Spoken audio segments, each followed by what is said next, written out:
Hello and welcome to this special feature for CSC 360. I'm Will Roleson, the Associate Executive Director for the College Sports Communicators, and I'm joined today by Spencer Murdock, who serves as Sports Information Quarter Officer at the University of Ottawa in Canada's capital city of Ottawa, Ontario.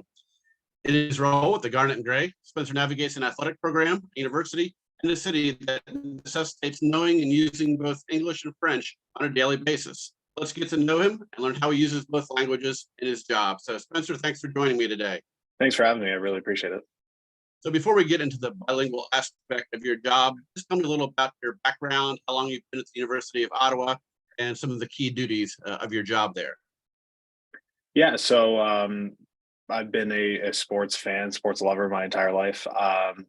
Starting as a kid, and it was something that was kind of always. I remember I had a yearbook that I wrote I wanted to be a sports journalist, and I came across that recently, and it was funny because although I pursued it a little bit during my undergrad, I didn't quite make it. I made the switch over to the sports information side of things. So ultimately, I came to the University of Ottawa. I thought I was maybe going to be a history teacher, but I got involved with the student newspaper, the Fulcrum, here on campus, and started writing in my first year, and kind of snowballed a little bit from there. Eventually, was a sports editor. Got to know a lot of people in the athletic department. Got to know the teams, the coaches, everything a lot better. Luckily, I was able to kind of transition to a part-time position while I was still finishing up school. And then even before I fully graduated, I kind of was able to sneak in the door and come on full time. And that was in 2017. So it's been just over 5 years now working full time here at my alma mater. It's pretty special. So yeah, it's been great. It's been a lot of ups and downs and crazy stuff. Obviously, the last couple of years navigating COVID, coming back from it and everything like that. But I got to see kind of the two sides of it from a few years before, and then now coming back out of it after. So it's been really interesting. Very good. In terms of the bilingual nature of your job, how does that play out in your everyday responsibilities? Yeah, so we're in a bit of a unique situation. There's only a couple of universities in Canada that are that kind of have a bilingual requirement as a part of it. We're definitely the largest. We have over 45,000 students, and obviously we're in the nation's capital, so it's we're a big kind of centerpiece to the bilingual discussion in the country. So obviously it plays in the sense of all things here at the university are offered in both languages. And that's something that's kind of part of our mandate in the athletic department as well as and through our communications is to provide bilingual content. And so our website is kind of mirror images of each other. We have one in English, one in French. All the articles we write are available in both languages. Captions, we got English and French in both captions and graphics and those kinds of things. So it's a present everyday piece. It's the same with the media and media relations. Obviously, we had outlets in both English and French that we navigate, and a lot of our students are bilingual and our student athletes. So that's something that we try to use to our advantage to make sure that we kind of touch both sides of the experience. In terms of the translations, you mentioned having mirror images in both terms of the website or just any printed or other written material you may do. Is that all needed to be done manually by individuals, or is there any kind of electronic systems that facilitate that process for you and others on campus? Yeah, so it's a bit of it's kind of an interesting thing, and just getting to see it develop over the course of a couple of years.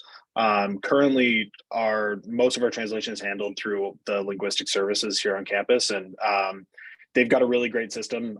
Some of it, I think, is through AI and machine learning pieces that are kind of fed into a big data bank, and they can pull similar phrases to make the translation stuff a lot easier, because obviously translation is a massive need across a university as big as we are.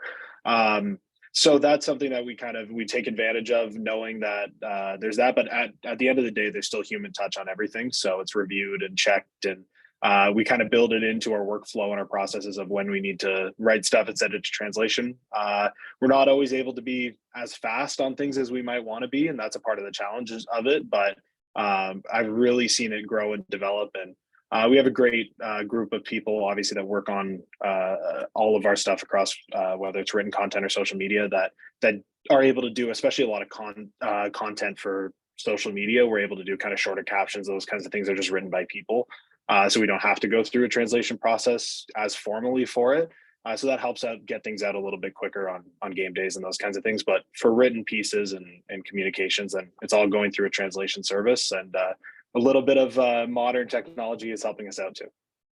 Good. I was talking with some of your, counterparts at some French-speaking institutions in Quebec, and they mentioned that there's always some language that's unique to sports that doesn't always, have a translation. Say, for example, slam dunk or any other words that are unique to a certain sport. Do you come across that well in the translations?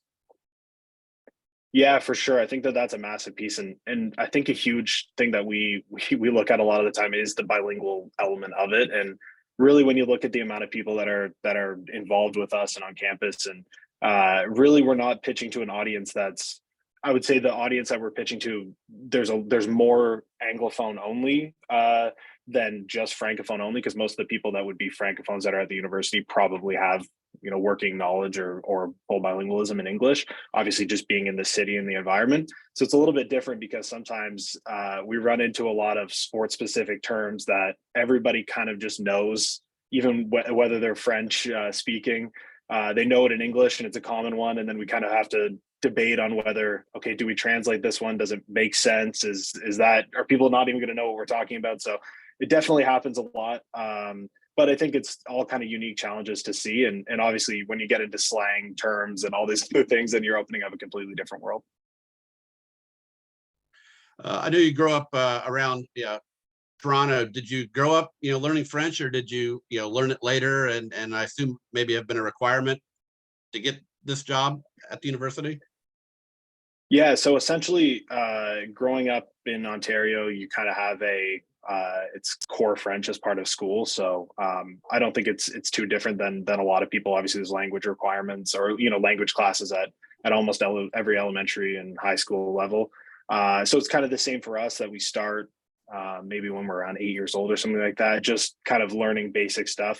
But really, it's interesting, because we don't, in kind of the Anglosphere in Canada, you don't really get a lot of exposure beyond just class. You're not necessarily taking in a lot of movies or TV shows or anything like that in French. So you're kind of limited to a very English world. And even my elementary school and high school that I went to had French immersion programs that were a part of it. I had friends in it, but doing the core French side of things, and it stops in the ninth grade. It kind of, if you don't want to continue, you don't have to. So it's really only a couple of years that you get those basic pieces.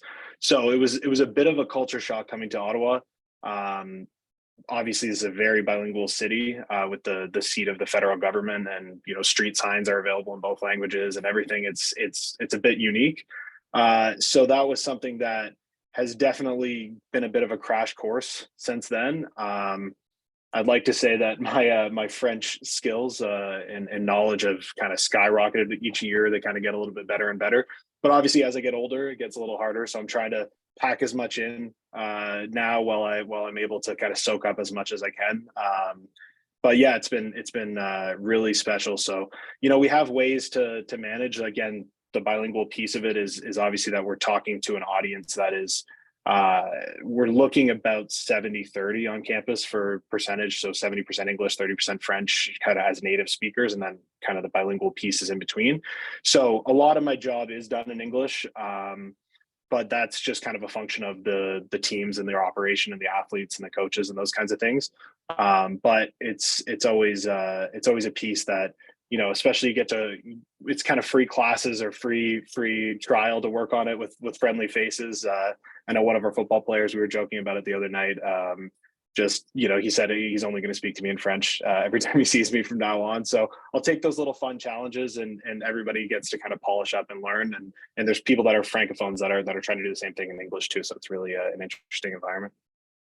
You mentioned about that student athlete. How does being bilingual be able to communicate in their native tongues? I assume at the university you have student athletes from all over the country, from the primarily French speaking areas, across to the to the west. Does that help you get some stories or more insight on them?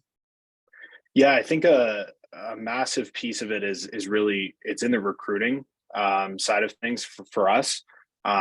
We get the benefit of being able to offer something very different than a lot of schools. So we're getting people in from all over the place. And then another piece that's kind of grown in recent years is internationally too. So whether it's people coming from France or French speaking countries in Africa or French speaking Caribbean countries or those kinds of things, we've really seen it all come through. And it's been a piece that's been big for the university, wanting to kind of grow that global element. So it's something that you kind of start filing away little pieces. A really interesting thing is we see as social media kind of grows and has an effect on how everything operates in young people's lives.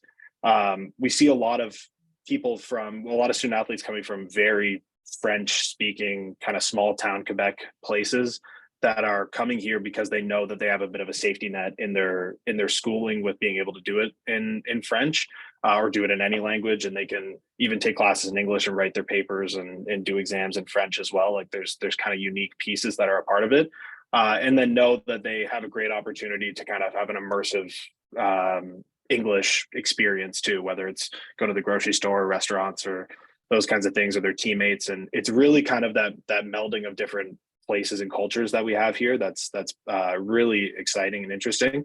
And it does open up that opportunity that we're not looking at an only local student athlete population. Like we're kind of reaching from all little different pieces of the country and of the world ultimately. And so that's kind of a really cool piece that we get to work with. That's very interesting. On a more personal note, what are some of your favorite parts of your job and maybe some of your more exciting moments with the athletics program there? Yeah, my favorite.